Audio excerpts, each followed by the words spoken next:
नमस्कार, आप देख रहे हैं एचएनएन न्यूज, जुनून सच दिखाने का। मैं हूं आपके साथ उन्नति भटनागर।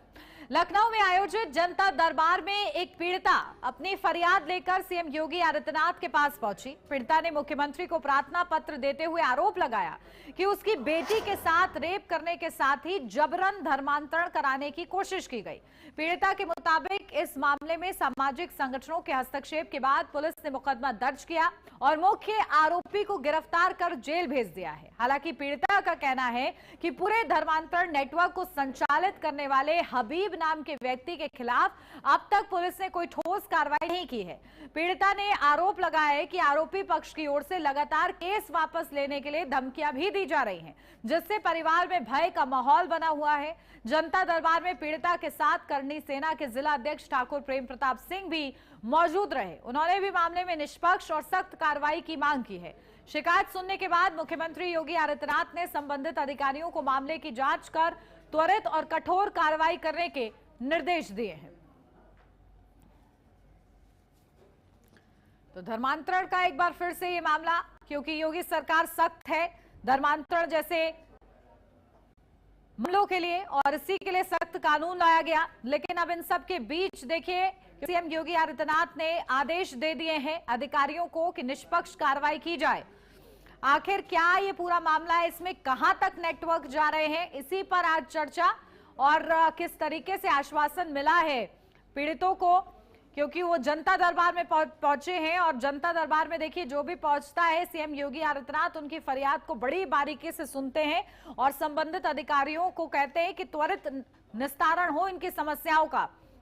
ये प्रतिबद्धता सरकार की रहती है, सीएम योगी आदित्यनाथ की रहती है। और ऐसे में जब ये पूरा मामला सीएम योगी आदित्यनाथ के संज्ञान में लाया गया है, इस पूरे मामले में आगे क्या होता है, जो मुख्य आरोपी समझा जा रहा है, नेटवर्क का जो मास्टरमाइंड समझा जा रहा है हबीब, उसके खिलाफ क्या कार्रवाई होती है ये देखना होगा।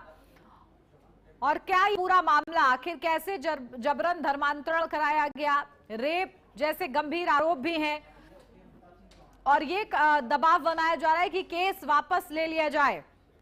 तो सोचिए जरा कि इन लोगों की हिम्मत कितनी होगी। और ऐसे में आप प्रशासन का जब चाबुक चलेगा तो क्या कुछ कार्रवाई के तहत संदेश जाता है, ये भी देखना होगा। तो आपसे कुछ ही देर में खास मेहमान हमारे साथ जुड़ेंगे जिनसे जानने का प्रयास कि आखिर इस पूरे मामले पर उनकी क्या प्रतिक्रिया है और ये मामला क्या है, कितना गहराई है इस पूरे मामले में, उसके तथ्य जानने का प्रयास करेंगे। साथ ही साथ सरकार का पक्ष रखने वाले प्रवक्ताओं से पूछेंगे कि आखिर क्या सरकार प्रतिबद्धता जता रही है, कार्रवाई कब तक होगी, किस तरीके से पीड़िता को न्याय मिलेगा। तो वहीं विपक्ष इस पूरे मुद्दे पर क्या सोचता है, विपक्ष से भी यह सवाल रहेगा।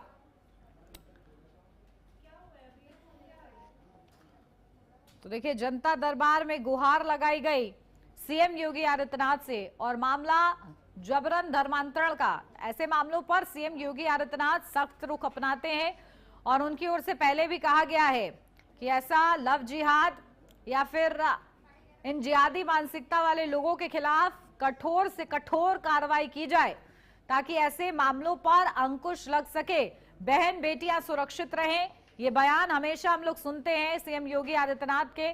और ऐसे में अब जब ये मामला सामने आया है तो इस मामले के बाद सीएम योगी आदित्यनाथ कैसे सुनिश्चित करते हैं कि कार्रवाई हो सख्ती के साथ, ये भी देखना होगा।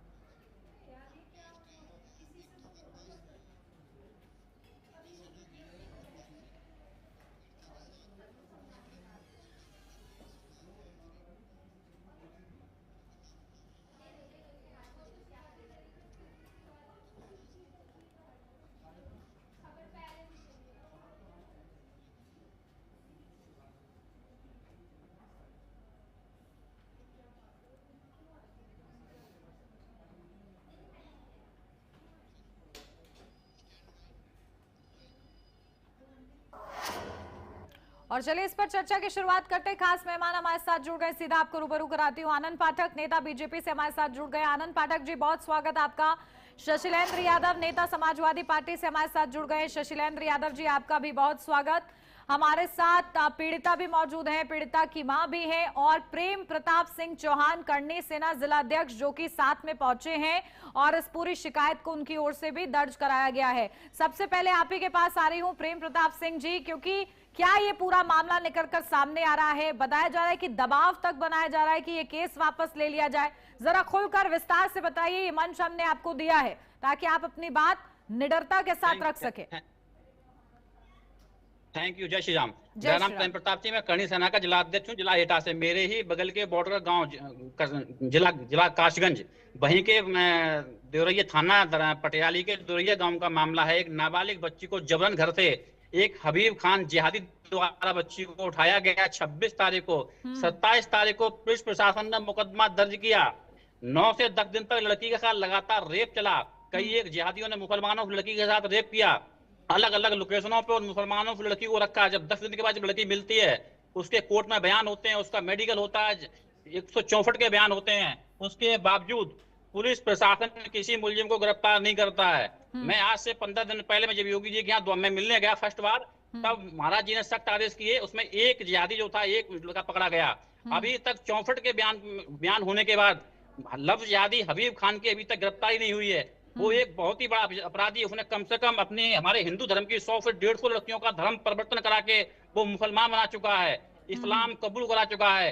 ये जो भरगेन गांव पड़ता है जिला काशगंज में, ये एक मिनी पाकिस्तान है। इस गांव के अंदर एक गांव में 80 एक तरफा मुसलमान वोटरों की आबादी है। ये हबीब खान आज से 10 से 15 साल पहले मात्र 6 बीघा जमीन का मालिक था। आज जिला काशगंज में इसके पास 1400 बीघा जमीन है। 50-50 लाख की लग्जरियां, 10 से 12 गाड़ियां। गुजरात के अंदर 7 से 8 भट्टे। एक भट्टा इसका हमारे जिला कासगंज के थाना पटियाली के चौकी दरियागंज में पड़ता है। जिस भट्टे की एनओसी नहीं है, उस भट्टे पे 8-8, 9-9, 10-10 साल के बच्चे बच्चियां काम करते हैं, जिनके सारे कागज, सारे डॉक्यूमेंट।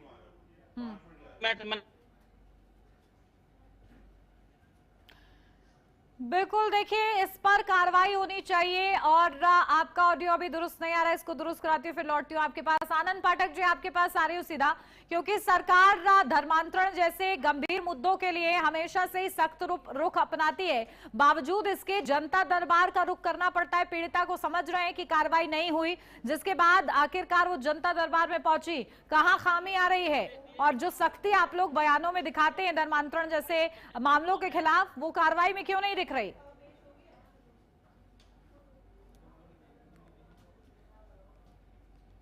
आनंद पाठक जी, आनंद पाठक जी, आपकी ऑडियो म्यूट है, एक बार उसको अनम्यूट कीजिए पहले।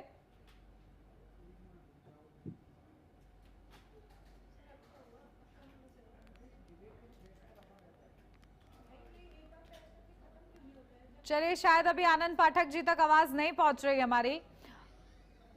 आनंद जी, मेरी आवाज मिल रही है आपको अब?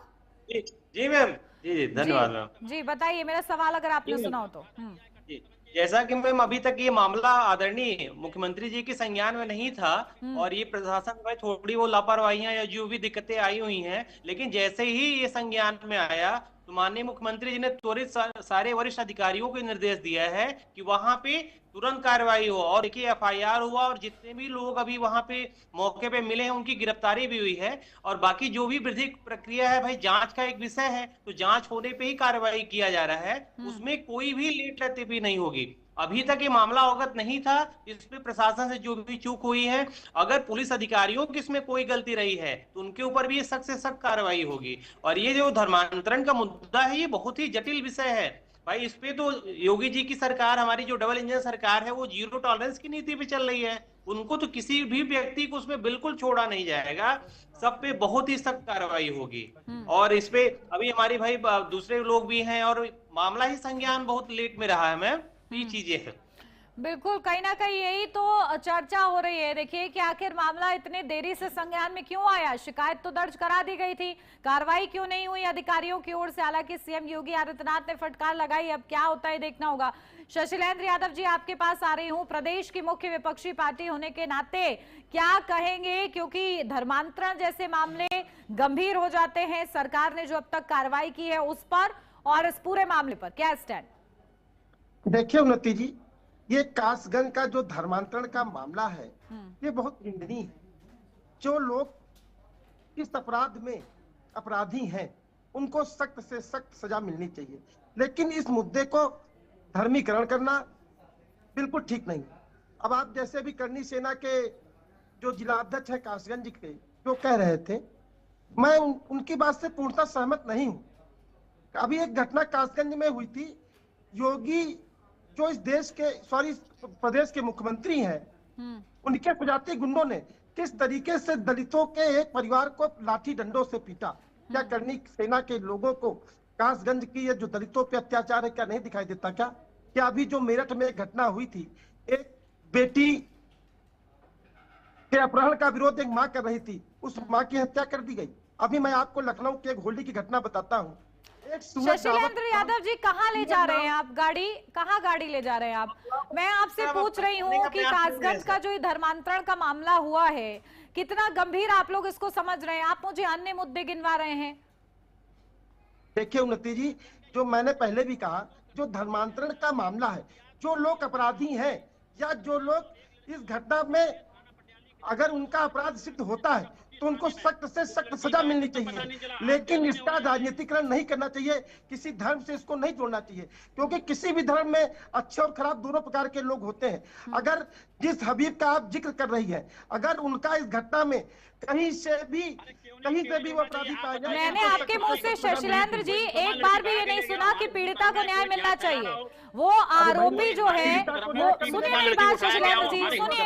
आप लोग कहते हैं बीजेपी हिंदू मुसलमान कर रही है, लेकिन जब ऐसे मामले सामने आते हैं तब भी आप लोग खामोशी रखते हैं अख्तियार। जरा बताइए मुझे, आपने एक भी बार कहा कि पीड़िता को न्याय मिलना चाहिए? हबीब गलत है कि नहीं है, दोषी है कि नहीं है, इस पर आपने बहुत जल्दी बोल दिया। 2 महीने के अंदर 3 लड़कियों का अपहरण हुए हैं।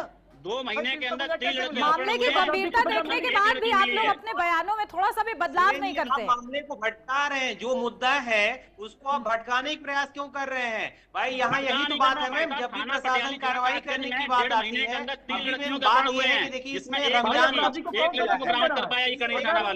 अपराधी ने अपराध किया है उसे सजा मिलनी चाहिए। मैंने अपने बयान में पहले कहा है, मैं वहाँ पे धर्म से नहीं, ये धर्म का मुद्दा आप बता रहे हैं, वो गलत है। ठीक है, देखिए किसी भी निर्दोष को सजा नहीं होती है। ये भारत का संविधान है, भारत का कानून है, इस पर थोड़ा सा भरोसा रखिए। किसी भी निर्दोष को सजा नहीं होने जा रही है, लेकिन कम से कम अगर आरोप लग रहे हैं और आरोप इतने गंभीर हैं, जहां पर हमारे साथ मौजूद भी हैं, क्योंकि पीड़िता की मां भी है, पीड़िता भी मौजूद है। अभी आपको सुनवाते हैं क्या पूरा मामला है, तब शायद आपको समझ में आए कि क्या गंभीरता है।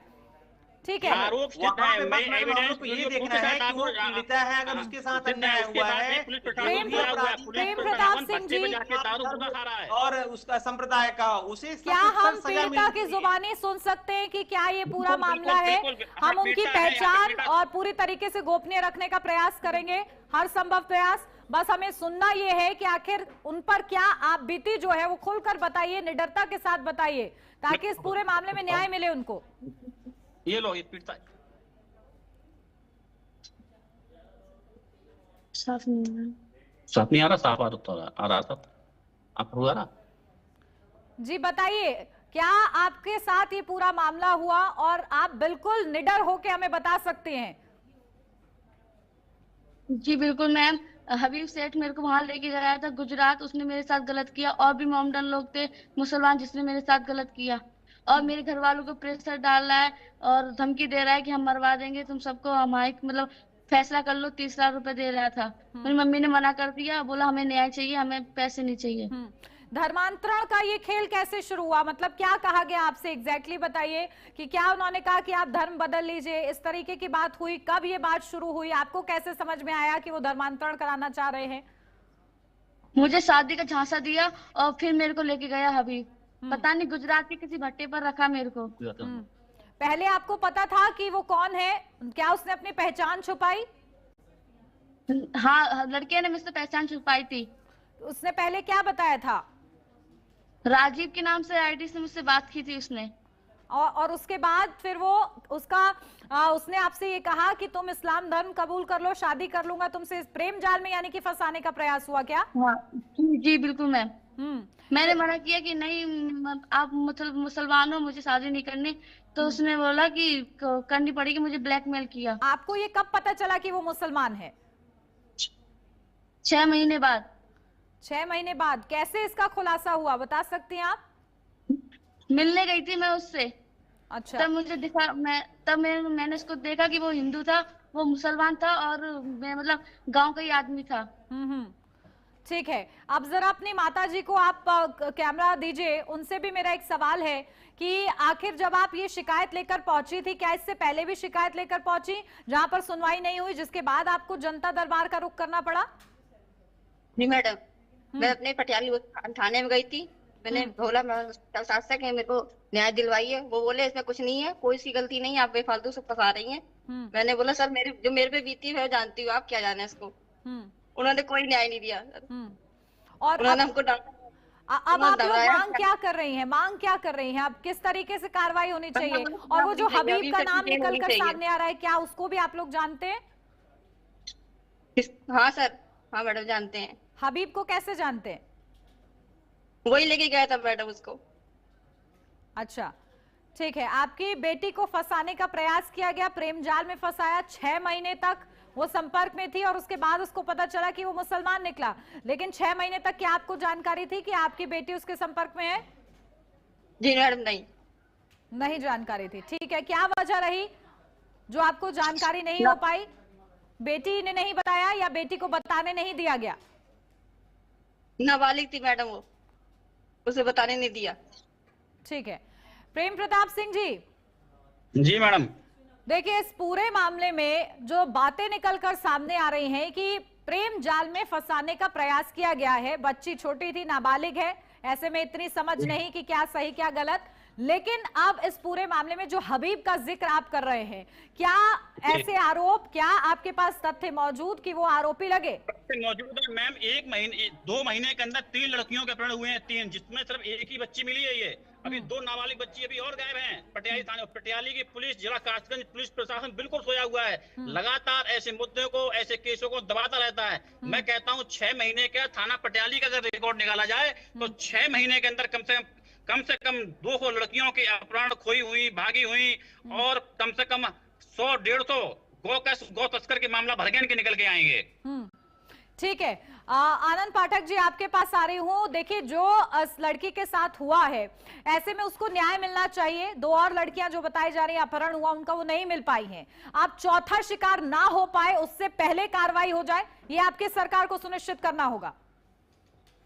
जी मैम, देखिए सरकार का में पूरा वर्ष से पूरा प्रयास है। आदरणीय योगी जी का यहाँ से सारे वरिष्ठ अधिकारियों से, वहाँ के आईजी जो भी हैं, वहाँ के एसपी हैं, सबसे पूरा है कि इस मामले की निष्पक्ष जांच हो और यथाशीघ्र जो भी लोग दोषी हैं उन्हें दोष दिया जाए। हाँ, और सरकार का पूरा जो कम्युनिकेशन है वो पीड़िता के साथ रखा गया है। हाँ, पीड़िता को पूरा सुरक्षा मुहैया कराया गया है। अभी बात यह है मैम कि जैसे अभी बात एक विशेष संप्रदाय के व्यक्ति के साथ आ रहा है, तो इसमें एक रमजान का महीना चल रहा है और सभी लोग एक रोजा नाम का अपना व्रत वगैरह रखते हैं। वहां से मामला में थोड़ा सा एक सांप्रदायिक माहौल बनने का क्रिएट हो रहा है, इसलिए बहुत ही सूझबूझ के साथ जांच का विषय रखा गया है और जांच किया जा रहा है। इस मामले को हमारी विपक्षी पार्टियां या कोई भी इसको अलग तरीके का कोई उन्माद न कर सके। हाँ, अभी हमने भाई शैलेंद्र जी का एविडेंस ना हो, जांच जब मैं सारे एविडेंस दे रहा हूं, जबकि वहां पे विषय की जांच को 1.5 महीना हो गया, न्याय की बात होनी चाहिए।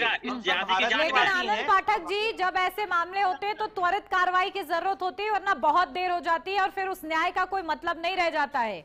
तो ये समझिए, ये आपकी सरकार को सुनिश्चित करना पड़ेगा। ठीक है, ये सरेआम जिहादी, जैसे ही मामला सरकार की संज्ञान में आया उसका त्वरित न्याय किया गया है। आप तुरंत देखिए एफआईआर हुआ है और सारे वरिष्ठ अधिकारियों को हबीब की गिरफ्तारी कब? जी मैम, बताइए, हबीब की गिरफ्तारी? लड़की की मां को गालियां नहीं, 30 लाख रुपए का लालच दिया कि केस को वापस लो। हबीब की गिरफ्तारी के लिए कहना चाहता प्रशासन स्पेशल टीम लगाई गई है और विशेष जांच हो रही है। कह दिया ना कि मामला थोड़ा सा सांप्रदायिक है और इसमें रमजान का महीना चल रहा है, तो इसको कोई दूसरा रूप न दिया जाए, इसलिए पूरी सतर्कता के साथ उसकी जांच हो रही है कि जो भी दोषी है उसे बिल्कुल भी छोड़ा नहीं जाएगा। दोषियों को कतई भी एक भी प्रकार को उनको रियायत दे दी जाएगी, उनको पूरी तरह से बांध के एकदम पकड़ा जाएगा। ठीक है शशिलेंद्र यादव जी, अब यकीन हुआ आपको, हमने पीड़िता को भी सुनवाया, पीड़िता की माता जी को भी आपको सुनवाया, और जिस तरीके से प्रेम जी भी अपनी बात रख रहे हैं वो भी आपने सुना। मुझे परमिशन दे, मैं 100 लड़कियों को लेकर फ्रंट पर लेके आऊंगा। बात है कि 6 महीने तक समय लगा, और अरे भाई ठीक है, आनंद पाठक जी आ रहे हो अब आपके पास। अब मेरा सवाल शशिलेंद्र यादव जी से। देखिए उन्नति जी, मैंने पहले भी कहा, ये जो कासगंज की घटना हुई है, अभी मैं पीड़िता की मां और उस बेटी को मैं सुन रहा था, उसके साथ जो कृत्य में जो भी अपराधी है उसको सख्त से सख्त सजा मिलनी चाहिए और पीड़िता को न्याय मिलना चाहिए। लेकिन इस मामले में मैं योगी सरकार की जो पुलिस है वो निष्क्रिय है। अभी प्रेम प्रताप सिंह जो चौहान जी हैं, जो करनी सेना के जिला अध्यक्ष वहां के, अभी बता रहे थे कि किस तरीके से योगी की जो पुलिस है वो निष्क्रिय है। जब 2 वर्षों से जो हबीब की आप चर्चा कर रहे हैं कि वो इस अपराध में लिप्त था, तो योगी की पुलिस क्या कर रही थी? 2 वर्षों से ऐसा अपराध चल रहा था, तो योगी की पुलिस अब तक उन अपराधियों को क्यों नहीं पकड़ पाई? ये दर्शाता है, ये घटना ये दर्शाती है कि जो योगी की जो पुलिस है वो जिस तरीके से इस प्रदेश में कार्य करना चाहिए उस तरीके से नहीं कर रही है। बिल्कुल, देखिए सजा याफ्ता ये कहीं ना कहीं मुजरिम है और ऐसे में इन पर और कार्रवाई होनी चाहिए, यही बात जो है बार बार दोहराई जा रही है। ठीक है, आप सभी का बहुत शुक्रिया, क्योंकि जरूरत है कि इस पूरे मामले में उस पीड़िता को न्याय मिले और ऐसे मामलों पर अंकुश लगे। इसके लिए जरूरी है कि त्वरित कार्रवाई जो है प्रशासन की ओर से भी की जाए। और इसी के साथ इस चर्चा में मेरे साथ बस इतना ही। खबरों का सिलसिला आगे भी जारी रहेगा। आप देखते रहिए HNN न्यूज, जुनून सच दिखाने का।